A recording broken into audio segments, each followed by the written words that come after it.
आता जेव्हा घरात इडली बनतात ना, तर तेव्हा सांबार हे बनतच असेल, बहुतेकांच्या घरात बनत असेल आणि चटण्या तर असतील. पण तुम्ही इडलीबरोबर लाल चटणी खाल्ली आहे का?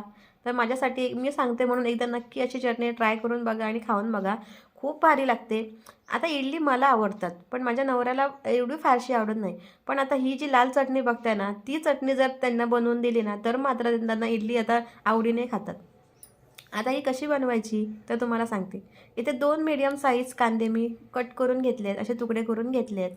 त्याच्यानंतर 2 मीडियम साईज टोमॅटो स्वच्छ धुवून बिया काढून घेतल्यात. आता टोमॅटो वापरताना मी त्याच्यातल्या बिया काढूनच घेते आणि नंतर वापरते. लसणीच्या पाकळ्या आणि आल्याचा तुकडा आणि आता कोथिंबीर. मागच्या वेळी मी म्हणायचे ना कोथिंबीर नाही आहे, कोथिंबीर नाही आहे, म्हणून ह्यावेळी भरपूर कोथिंबीर आणली आणि आता भरपूर चटणीमध्ये पण वापरणार आहे. चला आता चटणी बनवायला सुरुवात करूया. आता एक कढई ठेवली गॅसवर, तेल घातलं आहे आणि त्याच्यानंतर आलं आणि लसूण व्यवस्थित परतून घेतल्यानंतर कांदा कट करून घेतलेला आहे ना, तो परतून घ्यायचा. आणि हा कांदा परतून घ्यायला फक्त 1-2-3 मिनटं लागतात आणि कांदा नंतर सॉफ्ट पण होतो लगेच. आणि आता इथे कांदा सॉफ्ट झाला आहे आणि त्याच्यानंतर जो टोमॅटो चिरून घेतला आहे ना, तो घालून घ्यायचा आहे आणि कोथिंबीर. म्हणजे कसं आता कोथिंबीर आणि टोमॅटो एकदम घातल्यानंतर छान शिजून पण येईल. आणि आता याच्यात चवीनुसार मीठ घालूया, म्हणजे टोमॅटो पटकन शिजेल आणि आपली चटणी पण पटकन बनून तयार होईल. चवीनुसार मीठ आता एकदाच घाला हां, परत परत घातल्यानंतर खारं होऊ शकते. त्याच्यानंतर हळद घातली आहे, लाल तिखट घातलं आहे. आता हे रेडीमेड लाल तिखट नाही बरं का, हे घरात बनवलेलंच लाल तिखट आहे. आणि त्याच्यानंतर ना आता चवीसाठी ही गूळ घालते आहे. ही चटणी कशी आंबट, गोड, तिखट अशा चवीची आहे, त्याच्यामुळे थोडासा गूळ घाला. तुम्हाला आता नाही घालायचं असेल तर स्किप करू शकता, पण गूळ घातल्यामुळे ना अजून थोडीशी टेस्ट वाढते. 10 मिनिटात एक सगळं शिजून तयार झालं आहे.